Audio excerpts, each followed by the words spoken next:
Great. So welcome back to those of you who had left and come back, and I hope you enjoyed your lunch and you're ready for more insights and discussion. So just a note for virtual participants who've come back, this will be the open banking breakout. Open banking implications for expanded data sharing it will be moderated by Gerard McDonald, Gerard. Regardless whether you're here in person, please go to the session on CVent to submit your questions for the panel, and we'll get to as many as we can. So I'll invite my colleague, Gerard McDonald, to come up.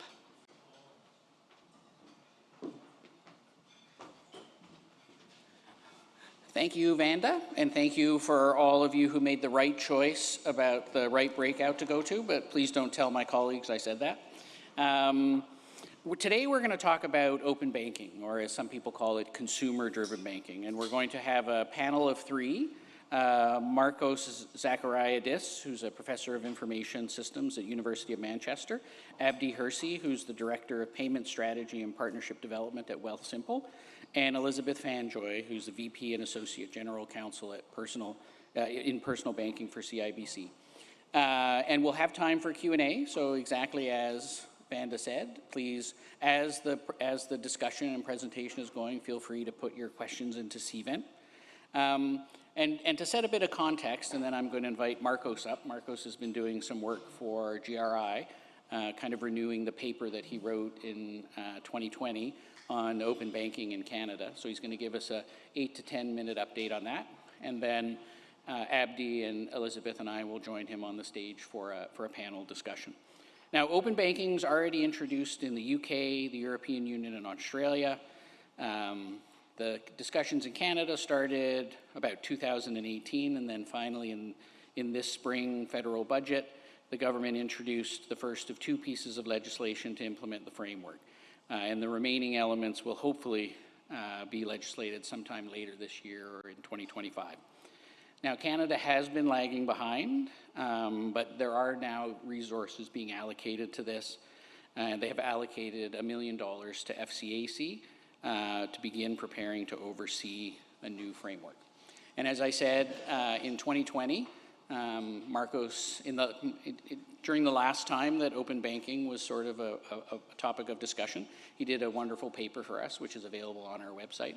And now that it has come back to the front burner a bit, he's been doing some work over the course of the summer to sort of get a sense of kind of where we are now a couple of years later. So he's going to come up and give us about an 8 to 10 minute overview of his work and kind of where we are. And then, as I said, Abdi and Elizabeth will join us for a panel discussion. So, Markos? Oh, sorry. I was going to do a little intro of Markos, too. You don't have to. Don't have to? You'll do it yourself? Okay. Here you go. Thanks, Gerard. Hi, everybody. Good afternoon. Well, my name is Markos Zachariadis, as Gerard said, and I'm an academic. So I do a lot of research on the use and adoption, implementation, and use, and the effectiveness or the outputs and the economic effects that technology has in financial services. This is what I've been doing for my entire academic life, ever since I did my PhD back in the day at the London School of Economics. So open banking naturally is one of the key topics that we study, because obviously to a large degree is driven by regulation if you look at the different kind of open banking implementations across the world. But obviously a big element of that is technology. In this particular case, interfaces that communicate data, right? So technology and data, hardware, software, but also how these kind of leverage data assets within organizations. It's a big research question as to how it impacts business models, how it impacts the architecture and competition within a particular industry, and also how it impacts at the economy level across industries productivity, right? Which is kind of the ultimate question a lot of economists, myself and other colleagues at the university kind of study. Right, I do a lot of industry engagement as well. So apart from my academic kind of appointment at the University of Manchester, I also had a chance and opportunity to participate in some of the regulatory committees set up in the UK. For example, I was part of the Open Finance Task Force in the UK, which was set up before the summer. It was a short run. We had about a couple months to come up with suggestions to the government as to how things can change in order for SMEs in particular to be able to have better access to finance, right? Through openness, again, of data. Part of various committees and small kind of working groups within the implementation entity in the UK as well.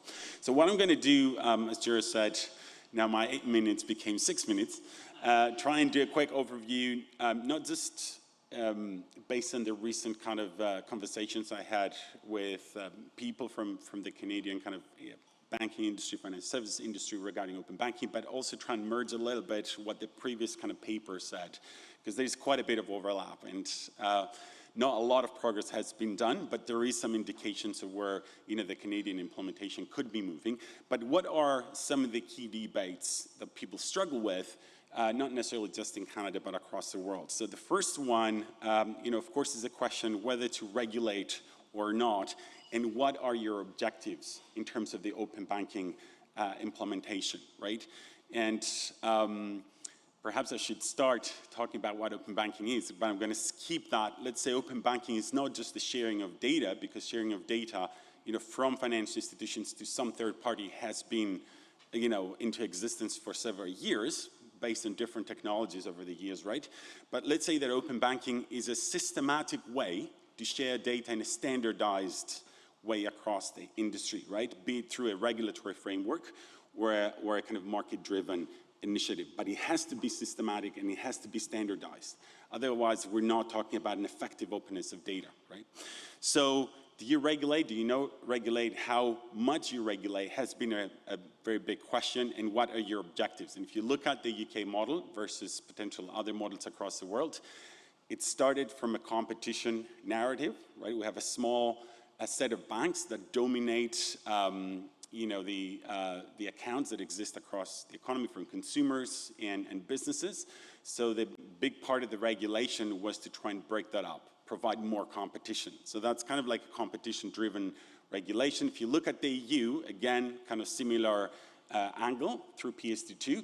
But the EU is very much, the directives that the European Commission kind of issues is very much about the integration between member states, member countries of the European Union. So a lot of it was also for them about integration. If you look at the Australian model, was more from a consumer side, right? So that's why it was issued as part of consumer kind of data act of some sort, right? It was driven through the data commissioner, kind of information commissioner's office. So how it's going to be implemented in Canada, we have some signs. There is obviously good indication, because in the latest implementation act that was published a few months ago, it clearly identifies the Financial Consumer Agency in Canada, the FCAC, to be kind of the overseeing body of some sort that will kind of try and implement and direct, the market as to how kind of we see open banking happening in Canada. Perhaps another big theme, of course, that comes directly after the objectives and the amount of regulation, type of regulation we want to issue, is the question of governance and issues around regulation, right? And there we have, by the people I've been speaking to, you got issues, for example, around what is going to be the entity that will oversee and kind of facilitate the implementation of the law. Also, issues around how do we agree about standards, how do we agree around liability if something goes wrong, and third party has access to certain data from a particular consumer, let's say, or a business, who is to pay and make the customer whole. Then issues around relevant regulations that are in place at the moment, data privacy laws, or these ID frameworks, or access to alternative personal data, how these can all be fulfilled through a regulatory kind of driven open banking in a particular country, so that there is no conflict between regulations as well. And a big question around governance is also, how do you enforce a new open banking framework, right? And if there is an entity there, will the entity have enough flexibility to be able to, let's say, enforce this particular framework, right, in action? And one of the big questions, let's say we had, and the big lessons we can get from Europe in terms of the enforcement, is that PSD2, which was a directive, and then it was transposed into national law across the different countries, didn't provide a huge amount of guidance. There was the regulatory technical standards, but there was no kind of clear way of enforcing many of the things that open banking regulation kind of described. I used to be part of another kind of engagement I had. I was a chief advisor to the president of the competition authorities in Greece, which is a European Union country. And we did a kind of consultation trying to understand the market and competition. We got a lot of complaints from fintechs that they could not access the data from the banks, even though PSD2 was up and running for a few years. And then we inquired with the central bank, which was effectively is in Greece, the kind of regulatory authority of financial services. And we asked them, do you have a way to oversee whether these APIs that are the legal APIs and have been issued by the banks, do they actually work? And they said, no, we don't have a way. We don't check APIs. We're not an IT company. We're not going to ping APIs from the banks every minute to see if they're up and running. But in the UK, the implementation entity, which was the overseeing body, this is actually what they do. And they actually provide statistics about the performance of APIs of different financial institutions. So all these things around governance and delivery and enforcement of a particular framework. And because I know my time is running up, the third theme is how do you put in place the overall infrastructure. And by infrastructure, I mean, several questions around, for example, the degree of openness, right? How do you moderate that? How do you enforce that? And how you orchestrate that, if you want. And I'm going to give you some examples shortly, but the other thing could be the existence or not of this identity or a way to issue some kind of identification for third parties. And again, in the UK, we've seen very nicely that OBIE, which is the implementation entity, has issued whitelist in conjunction with the FCA, and then banks effectively who receive requests to access their APIs from a third party can check whether these kind of organization actually exists and if they're regulated and licensed and so on and so forth. Part of the infrastructure is, of course, the security, authorization, authentication standards, as well as standardized permission frameworks. The data standards themselves, here we're talking about ISO 20022, for example, the fields that you'll put into these APIs and cards interoperability, and then even the existence and effectiveness of payment infrastructure within the country that open banking framework has been implemented. And many of you, and I've heard a lot of people kind of discussing through these interviews, the progress that's been done or hasn't been done in Canada, for example, in terms of the payment system, will work obviously against kind of open banking becoming more popular. In the UK, we have already a faster payment system.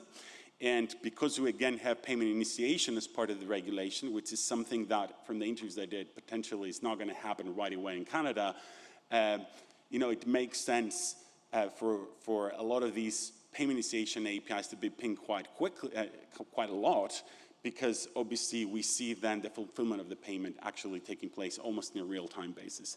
So again, kind of all these parts are parts of a big puzzle, and perhaps one of the big lessons that I got from interviewing a lot of people, talking to a lot of people, research I've done for the previous original paper, which I, even 4 or 5 years later, is still very current, and I encourage you to revisit it. It's a big part of the puzzle. You can't think of open banking as an infrastructure or a framework that it's standalone. You have to see the different parts of the puzzle, how they play out in your particular context.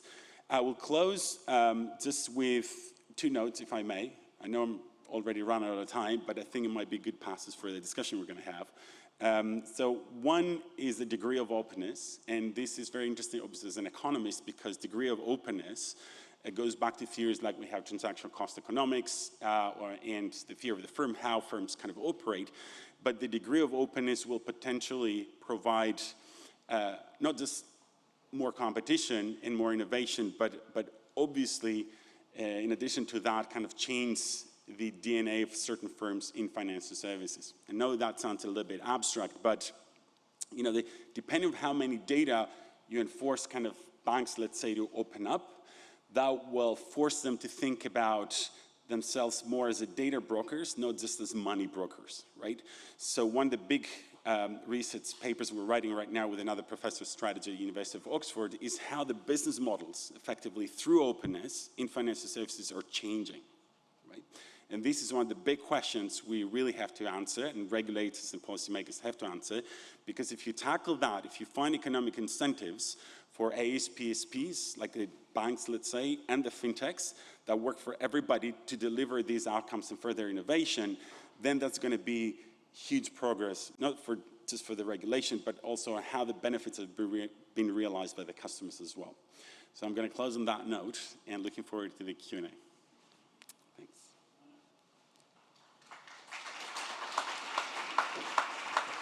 Do you want to sit in the middle? And then you can choose.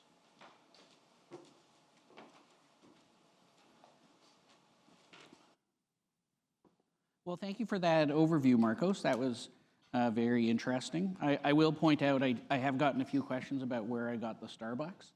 And it is, if folks are interested, it's just around the corner past the LCBO. If you do go, please don't stop in the LCBO on your way there. And we'll thank you, Markos, a wonderful presentation and overview. And we have Abdi from Wealthsimple and Elizabeth from CIBC. And Markos is from the UK, so you know, as they do at European football matches, we have put him in between the fintech challenger and the traditional bank so that in case it comes to blows, which I'm sure it will not. But why don't we start actually with you, Elizabeth. Any reactions to kind of Markos's thoughts, themes, or just general thoughts on open banking from your perspective? Well, thanks very much, and thank you for having me here today. Open banking is something that's been around in terms of the conversation in the banking industry for longer than the 2018 when the formal government consultations began from an advisory committee perspective. You step back and you think about what was the genesis of the discussions in Europe versus Australia. Markos touched on it. I think it's important to recognize that some of the conversation began following the financial crisis of 2008 and discussions that took place about modernizing payments and studies took place in Canada. There was a decision that had to be taken. Would data movement and data exchange, which is the current structure of consumer-driven banking under the statute, which is really just data exchange, was that going to happen coincident with right access? In other words, the ability for a third party on a client's consent to actually push payments directly. So you saw in Europe, PSD2 brought the two forward together. It was published in 2016, operationalized in 2018. And in Canada, there was a divergence. There was a decision to split, and we've seen this path that has gone in parallel, but clearly distinct, on considerations of the risks associated with data portability at the consumer's request versus modernizing payments and the PayMod. And at some point, one can view perhaps a convergence into the future of those two happening. But there is a definite need in the consideration of the risks. And as you've said, I'm a lawyer, so part of our job, and no surprise to anybody who's listening, it really is about identifying the inherent risks. And then what are the mitigants in order to move things forward in the context of data portability and data exchange that is financial data. From a bank's perspective, people often talk about, well, banks are technology companies, or that's where they've come, and they're driven by data. But at their core, within our statute that founds us and our reason for being, it's about trust. It's about holding funds for clients and helping clients move that forward. So if you're going to move into data exchange, you have to identify what are the inherent risks, because over and over again, consumers tell us financial data is one of the most sensitive pieces of personal information from their perspective. So what are the risks? What are the conditions? Who gets to play with that data? What's the ecosystem? And what are the mitigants to all of that? Ultimately, banks also play a role not only in being profit-making companies from the context of the Bank Act, but they're also seen as part of the engine of the economy and have a role to play there from a stability perspective. So you can't be blind to those issues when moving forward on that. So I think that Canada was on the right track, considering data movement and that sensitive personal information data being moved outside the sphere of the federal regulated eyes into third parties that are not part of that federal regulation. That problem had to be solved. And in the meantime, you then had the payment considerations and the modernization moving forward. So all of those considerations that are happening that I talked about, the sensitivity of data movement, is being done with a lens that at some point it'll converge with payments. And so you have to think about those carefully. Yes, it's probably to an outside observer seems a long road, but my experience having been around and discussed matters with regulators for at least, well, the bulk of my legal career, the federal government takes things carefully. They consider things fully before they choose to regulate. And I think that's what we've absolutely seen in this context. Great, thanks, Elizabeth. Abdi, thoughts on what you've heard or the issue in general? Yeah, absolutely. So I will say, just to piggyback off Elizabeth's point, as an outside observer, it feels like it's taking too long. As an inside observer, feels like it's taking too long. So I think regardless of if you're outside or inside, we just have a general sense of we need to sort of move forward, especially when you take a look at the global stage. I think one of the concerns we have, especially in dealing with our clients, majority of clients being on the younger side, millennials, but we service every sort of age group. There's a lot of feelings of, hey, I can do this in Australia. Hey, I can do this in Europe. Hey, I can do this in Brazil. Like, why can't I do this in Canada? Or why can't you offer so-and-so product in Canada?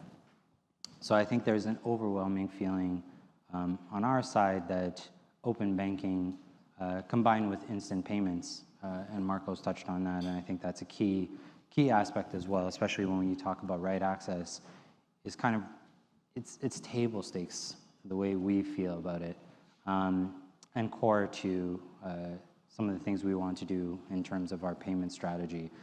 One thing to note, because we obviously have a focus on risk, is there's an estimated 3.5 to 4 million Canadians who engage in screen scraping today.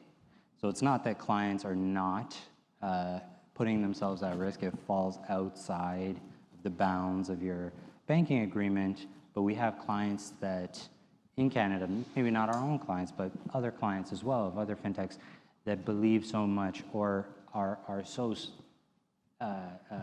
starved for that product offering that they're willing to engage Maybe in that talk risky. a bit for the audio about what screen scraping is. Is essentially creating a connection out.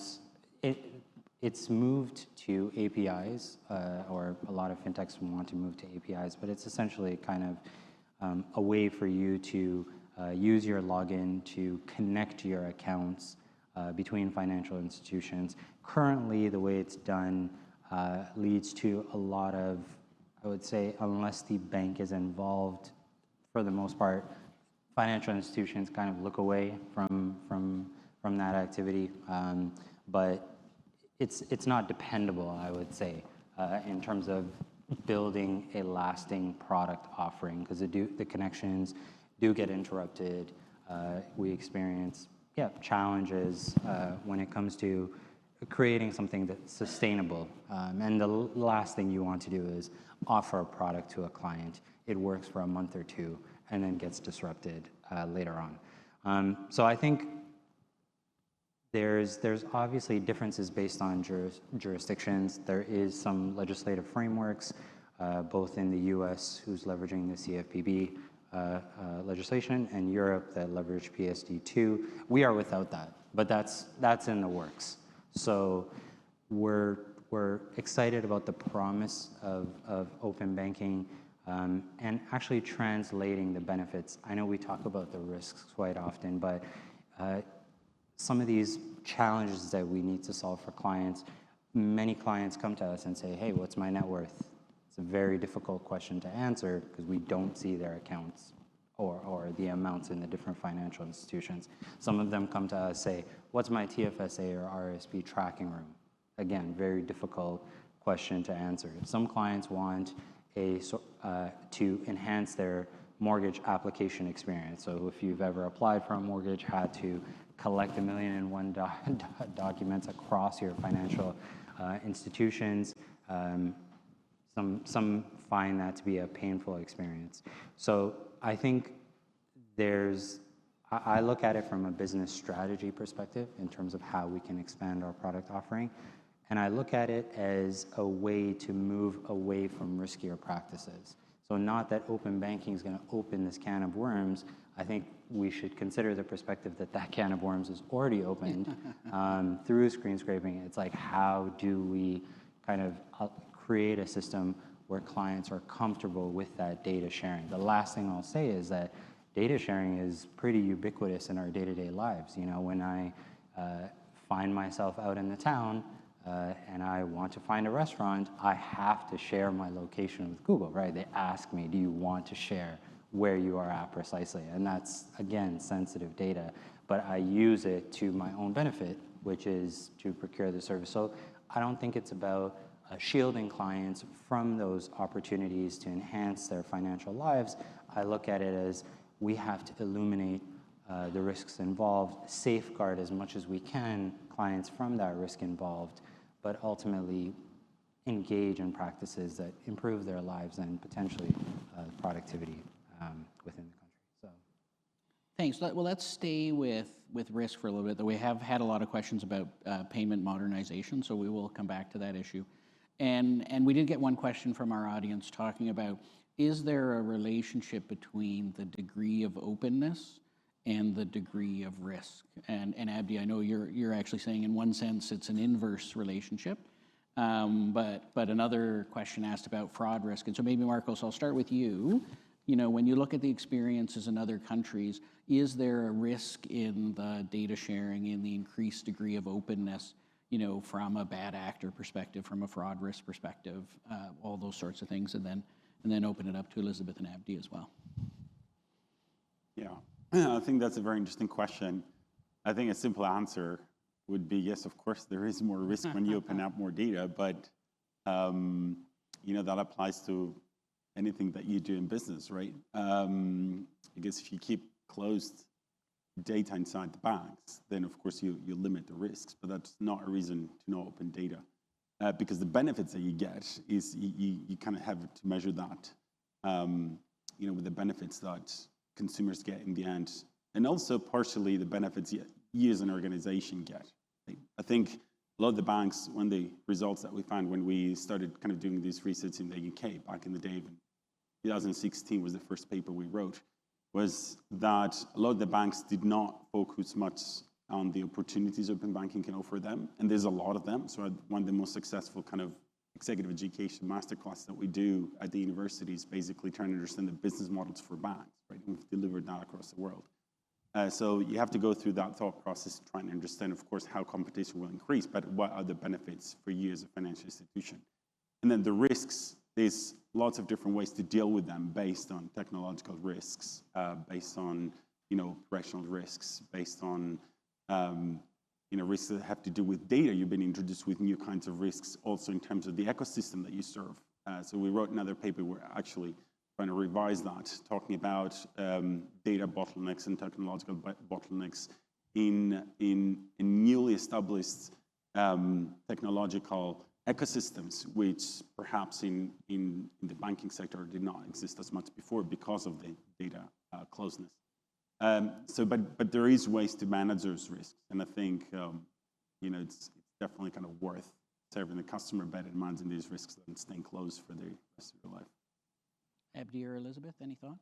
Yeah, just picking up, I mean, Markos spoke about it at the very beginning about the need to have a breadth of an understanding of the horizons and the interplay of the things that don't appear to be central or right in front of you in the context of sharing your data. So you start with as a customer wanting to share their data and have it sent to where they want it to be. But it really does come down to, yes, if it's more open, you have more risks. The UK, certainly when you tie it to payment initiation, I mean, the UK had at its outset a tremendous amount of fraud within the first month or so. And so that was evident. And Canada's had an opportunity to look at the ecosystems and see what, by moving, not moving first, but being able to observe. So they've saw that. We've seen in Australia, the challenges posed with heavy regulation and restrictions that became a source of concern for the fintechs who wanted in. So what did Canada do differently coming out of the consultations and its observations? Concluded that liability should flow with the data, different than in the EU, where the bank is the first party to which the consumer looks for compensation in the event of a liability event, and then it's up to the bank to try to source and determine how they'll get the funds back. And that that creates an imbalance in an ecosystem. You have a disciplining effect if the party who's going to be the responsible party obtaining that data, there is absolutely an effect just by virtue of the fact that you suddenly know that the liability follows the data. That's number one. Number two, the other thing Canada did differently was the notion of reciprocity. Now, we haven't seen how that's going to play out specifically within the legislative framework, but the notion that the ecosystem is going to be built on the notion of reciprocity. In other words, if you're going to be a data recipient, you have to build the capabilities to be a data provider, builds for a longer term ability within a market to be more mature.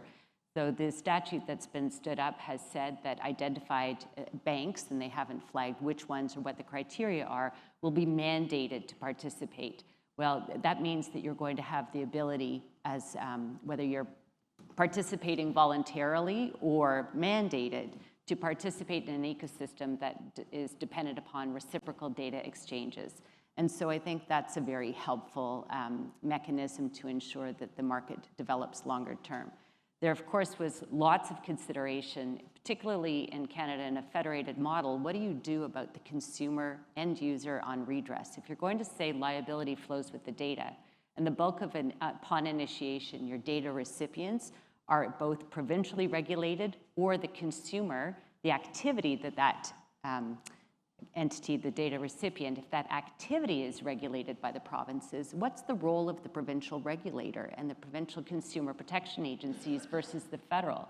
So how do you manage that? And so again, one might ask, what took so long? You have to think about what's the federal government doing in order to ensure that it's staying within its swim lane that it's been given under the Constitution, but ensuring also that the consumer who wants to use these services and consume the new benefits of enhanced data sharing, if something goes wrong, who are they complaining to? And where will they find their redress in a model that says liability flows with the data?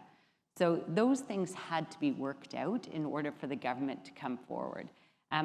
The other aspect is finding the regulator, which having declared it to be the FCAC, it's extremely helpful. Why? Because they already have a mandate in the context of financial literacy.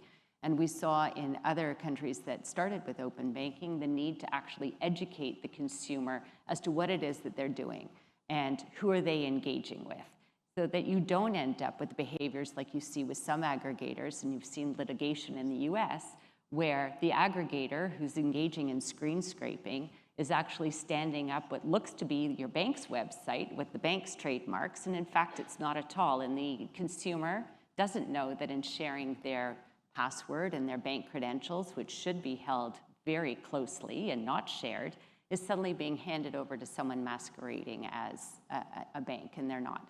So ensuring that all of these components are addressed takes time when you're looking to, in a cooperative model that is both consultative and looking to bring all the participants together within Canada to be able to do something that's legislated, regulated, responsible, but not over-rotating so that nobody wants to participate. Plus, you have to keep an eye to the south of the border to know where are the new technologies coming from that will be consumed or launched within this ecosystem. So what does that technical standard look like? So you've got to be able to mitigate issues such as the cybersecurity, address the consent issues, deal with the complex evolving privacy legislation, which is changing on the fly as you're trying to design all of this. So it's, you know, and then come to ground with agreement so that when you do launch, parties are ready to participate. So we've got phase one. Phase two, they said, was expected this fall in terms of the statutory framework, and something's targeted for 2025, but there's still a lot of details. It sounds like you would like, Elizabeth, you'd like Abdi to have the same deep and caring relationship that you have with federal regulators. You'd like him to have that too. But Abdi, over to you. I do have a deep care for ensuring that we continue with our stable, safe, and sound financial markets. And here I'll give kudos to the team at the Department of Finance, whether it was Abraham previously, Kristen and team. And I've been involved in those deep discussions where there's agreement and disagreement about how to manage the risks involved. And I do think there are components that aren't as fintech friendly to start off. So I think there is an effort to address the risk. What do I mean by certain components? Like, we know that the model to begin will not start with tiered accreditation the way they have in Australia. So the accreditation requirements are quite robust, and everybody has to address whether it's cybersecurity risk, whether it's liability, in a somewhat uniform manner. The other is in terms of consumers, there's a cap on consumer liability. That's kind of been thought about. As Elizabeth mentioned, liability flows with the data, and there's built-in components about how organizations or FIs deal with each other in terms of addressing that end user issue. Another component is we're starting with the read-only model, which again sort of limits the scope of risk to a degree, because with write access you can initiate payments from your third party. So all this to say, there's a ton more, but there has been a sort of thoughtful exercise done to try to address the different risks. I don't want it to sound like it's going to be the wild, wild west when it launches. There is, because we would never agree to that. I don't think any financial institution would agree to that. I don't think the government would agree to that. So I do think we are addressing those as best we can. Part of it we can improve, but some of the improvement can come from learning as you launch the system. So we've seen Brazil, for example, launch it within a short amount of time. Did they address all risks right off the bat? I'm sure they addressed as much as they could, but got to see client behavior, client uptake, and now I think around 100 million Brazilians engage in open banking. So I really think I've seen news articles, I've seen stories, I've been on panels talking about risk, but I think one of the risks that we should consider is the risk of falling behind on the global stage. So we're not talking about a technology that isn't launched anywhere, isn't used. Like, we are talking about how can we leverage technology to create a better environment, both from a personal banking and potentially a commercial banking perspective. So is it as easy to do business in Canada as it is in the UK? If there are tools available in the UK, for example, like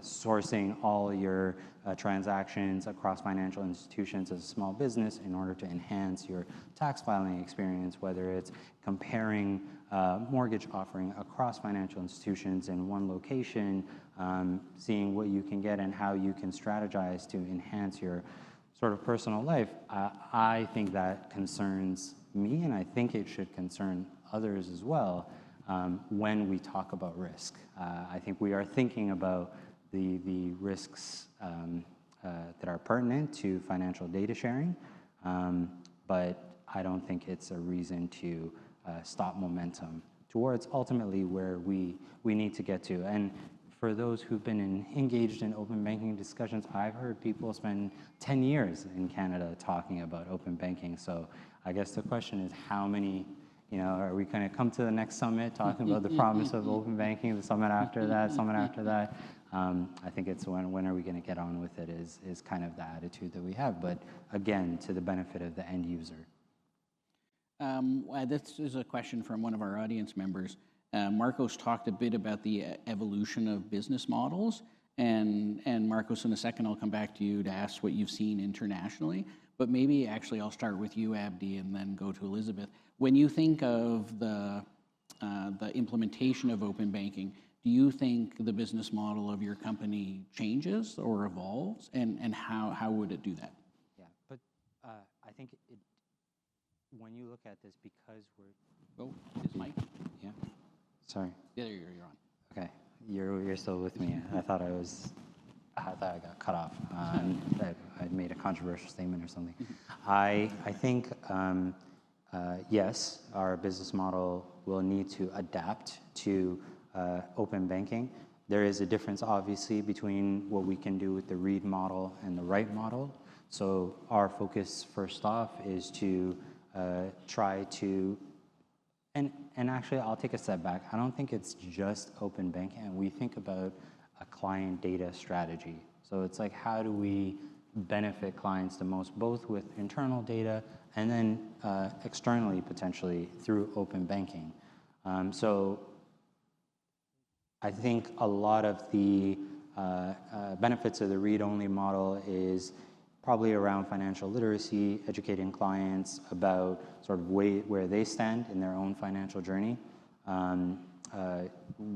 how they can sort of consolidate their finances, how they can leverage their financial tools in order to optimize for either certain life moments or certain periods where a large transaction, for example, is coming up, and how do you take a step back and optimize for that based on where you're at currently in terms of your financial journey.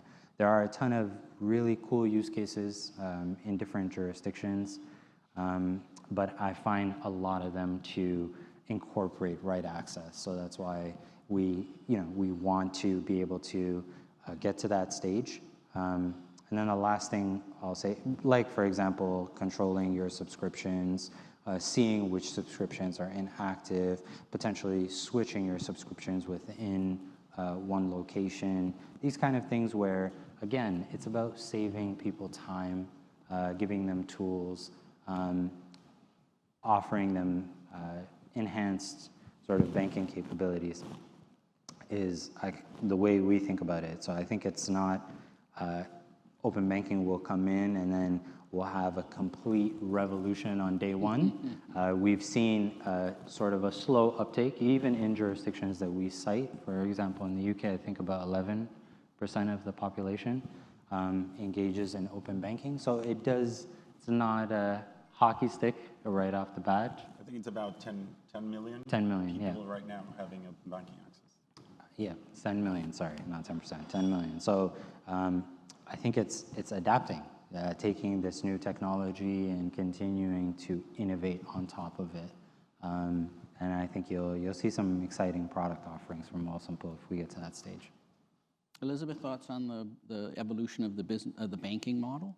Well, the first is the legal and lawyerly answer, which is the Bank Act mandates that banks stay in the business of banking.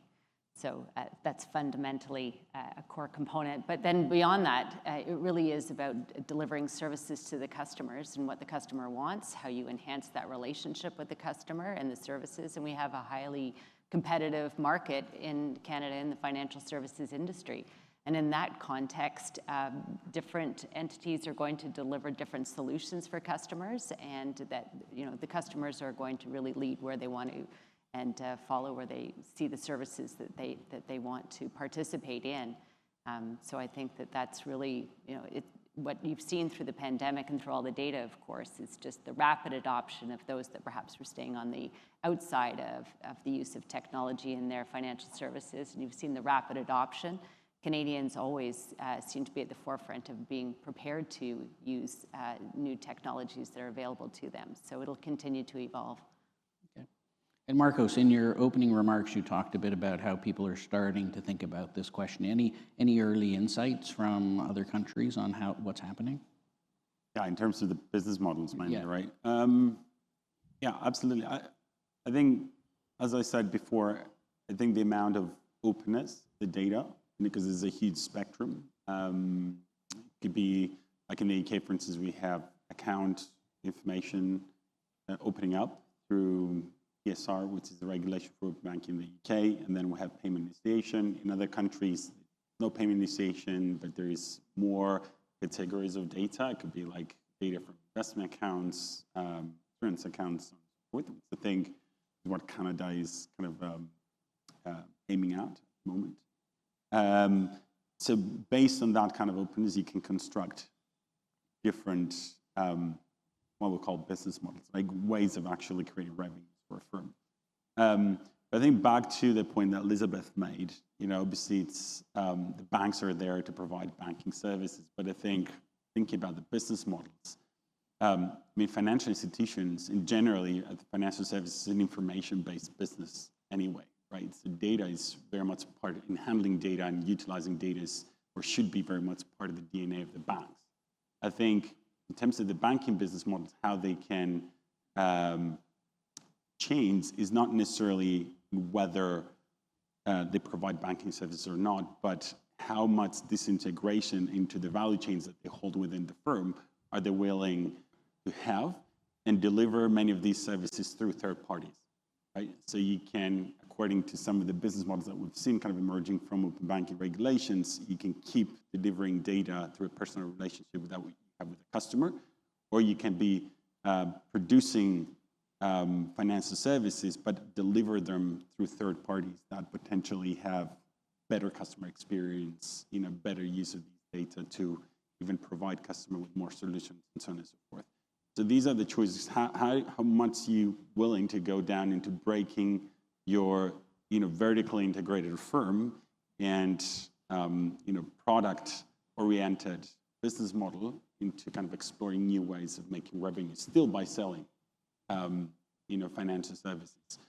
Now, of course, if regulation changes and then gives more leeway to banks, then you can become more of a data broker and explore other ways of making revenues for the firm, which could be more advanced in terms of the business model aspect of the bank. But yeah, these are some of the ways that we've seen kind of banks. And I think these are, like, again, kind of you observe some of the fintechs, I think they might have more room according to regulation to do things, but we've seen really cool, innovative business models, and some of the digital banks across Europe. Again, we've seen implementation of these kind of business models, beyond the traditional kind of incumbent banks. Did you want to say something, Well, Elizabeth? I was just going to say, just in that context, when I talked about the diversity and the competitiveness within the banking industry, you will see that there are single product banks, you will see that there are multi-product banks, you will see banks that are wholly oriented around a relationship and the client. So you already have those different models. The question will become, does somebody change their focus? Do they double down on an existing focus? So it's within what are, those are, to my mind, existing business models. It's really about how does that multiplied or double down on or diversified, depending upon the bank's future strategy when open banking lands. And that's a big question, right? How, who's going to make that choice inside the bank? Who's going to take the risks? Who's going to be a leader who kind of pushes the bank towards things that make them a bit more uncomfortable? So that's why, I mentioned the executive education session before. We kind of challenge a lot of the executive leadership of banks to make these decisions through workshops. Okay? So, did you want to add anything, Abdi? Yeah, I think I agree with most points. I think one point, and me and Elizabeth have been pretty nice to each other. I think we can agree. But I think it depends on where you stand in terms of whether or not you view Canada's financial markets as truly competitive. I think, not to deride the success of the banks, they've done well and they've had that customer trust for a number of years. And I think they're really good at what they do, what they focus on. But when you have north of 90% of deposits within 6 financial institutions, I don't see. I think it's not that open banking's angle is just competition, but I think we are due for a little bit more competition within the market. And when I say competition, I'm not just talking about normal, your everyday products, let's say mortgages, checkings account, credit cards, but there are a ton of sort of niche business models that small businesses have that may not make as much sense for one of our larger financial institutions to take on. Maybe it falls outside of their risk appetite. Maybe it's something they're just not willing to engage in. Having that additional competition allows those entrepreneurs to have a potential different outlet to seek financial products, to seek loans from fintechs that are willing to absorb that risk, and there's a risk-reward aspect to it. I've worked both within fintech and traditional banking, and I think the underlying theme wherever I've worked is there is going to be risk. Whenever you're engaging in business, there is a component of risk. It's about how do you safeguard against those risks, but I've never been told to not take any risk. So I think we have real concern about analysis paralysis and trying to sort of overbake what we're doing on the open banking front. I think we need to get to a point where all of us agree that this model is secure enough as a V1. We think of our product as iterations, and we're always continuously improving. How do we get to a V1 that Canadians can trust, that safeguards their financial data as much as possible and continue to build on top of that and enhance that and get to right access? I think that there are feelings among some clients, both of ours and other financial institutions, that more choice is always welcome.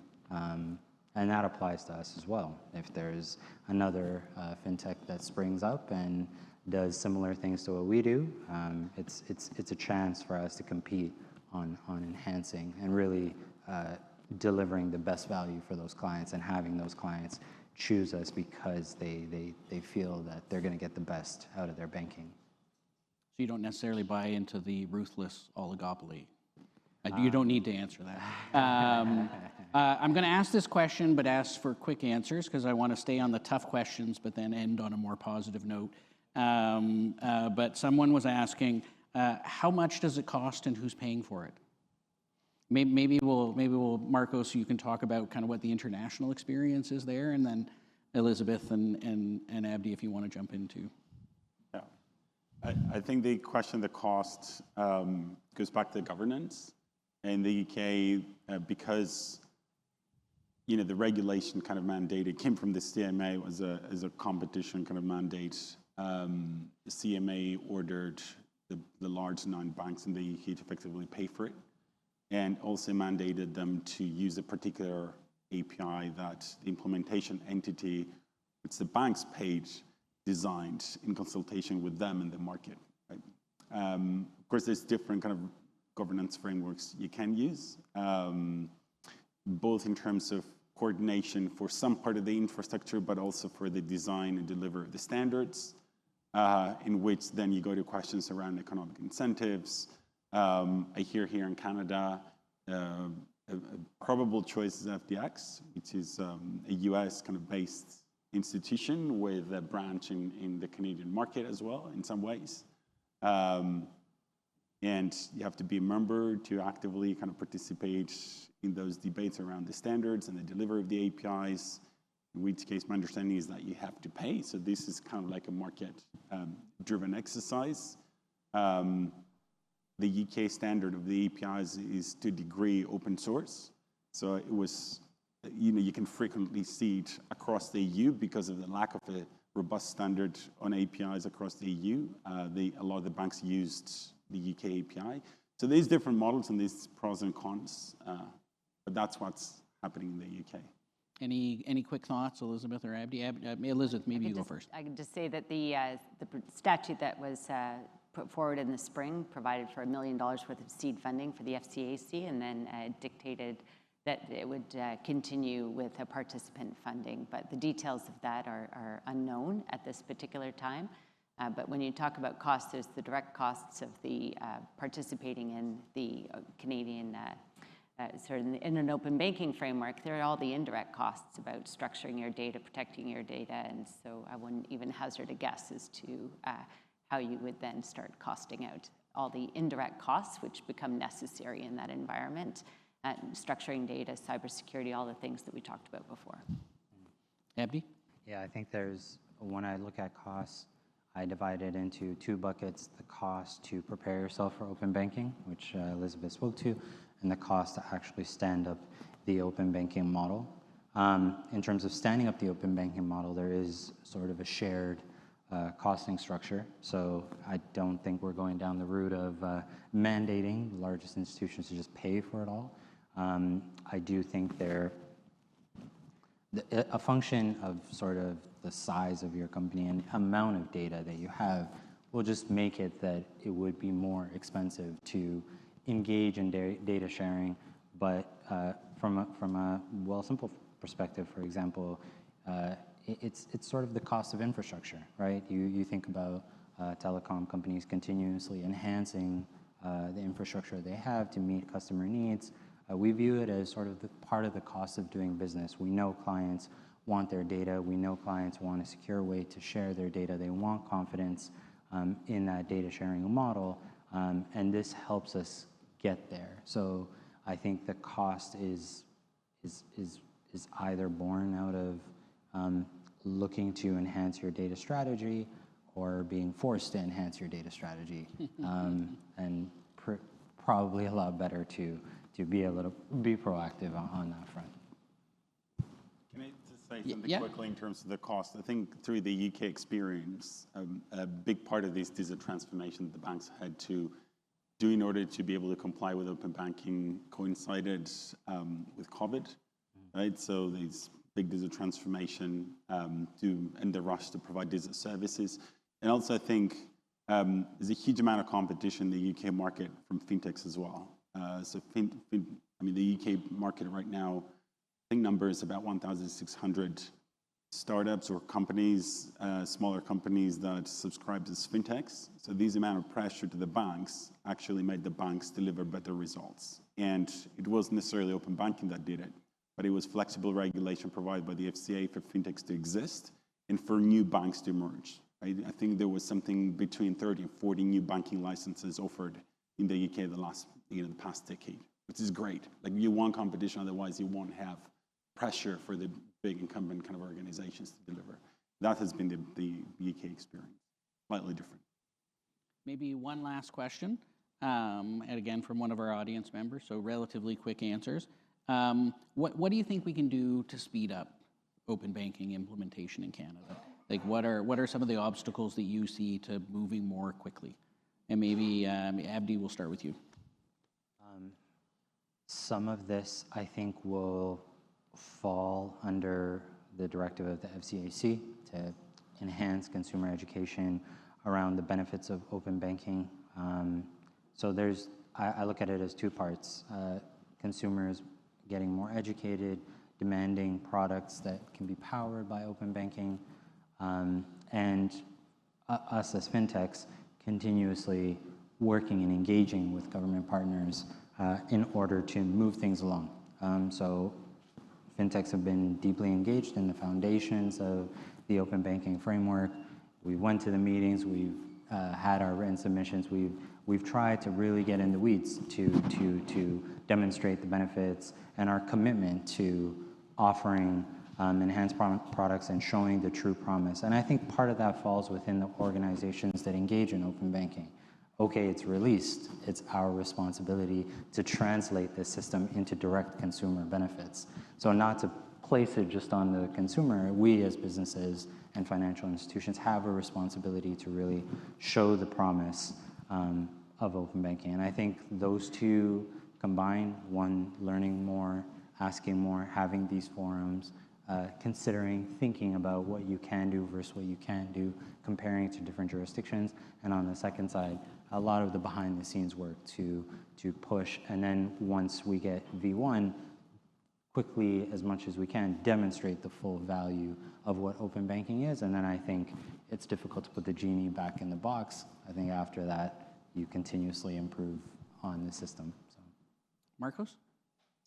Yeah, so I think there's a lot of lessons learned from around the world nowadays, and there's a huge amount of information. I think this can be leveraged to quite quickly respond with an effective regulation in Canada as well. I mean, I hear what Elizabeth said about being having this kind of second mover advantage. But there's a limit to how much you can subscribe to this to delay things. I think it would be kind of prudent of Canada to not be left behind and deliver something pretty soon. And the other thing would be in terms of the speed, something that we noticed across the world in different kind of open banking frameworks. You have to somehow reverse engineer the regulation in a way, as you think about the regulation, in a way that provides economic incentives for many of the stakeholders involved, right? Because that will accelerate the way, especially the bigger banks, kind of think about open banking and even kind of teach them new ways, new novel business models. Reciprocity is one thing that you can build, and I find this quite attractive, even though we haven't created a model, and see how effective it is in terms of implementation and growth. But other things could be like commercial APIs starting from the beginning, or it could be things, kind of anything that gives, again, the banks kind of a new way to profit from, these kind of relationships that we built through the APIs with third parties. And that would be interesting to see. Great. And Elizabeth, you get the last word. Lucky me. I would say, first off, just a good reminder is that the EU and the UK were driven by the Competition Bureau. That's not been the case in Canada. It's been driven uniquely by the Department of Finance in cooperation with and with the full participation of the banks and those that want to participate in the open banking system. And so continuing on that consultative model, we've seen the government put a stake in the ground as to its timeline. And it is going to address what was otherwise seen to be a barrier, which was bilateral contracts, which required a lot of negotiation and a lot of time. So coming up with a common technical standard in a legislative environment that addresses the questions that had been left open and to be determined on a bilateral basis will really move this forward. And so keeping the participants at the table and moving forward with transparency will allow this to happen in the timeline the government wants. That's great. Well, thank you to the audience for great questions, and thank you very much. A quick round of applause for our panelists who gave a lot of great insights.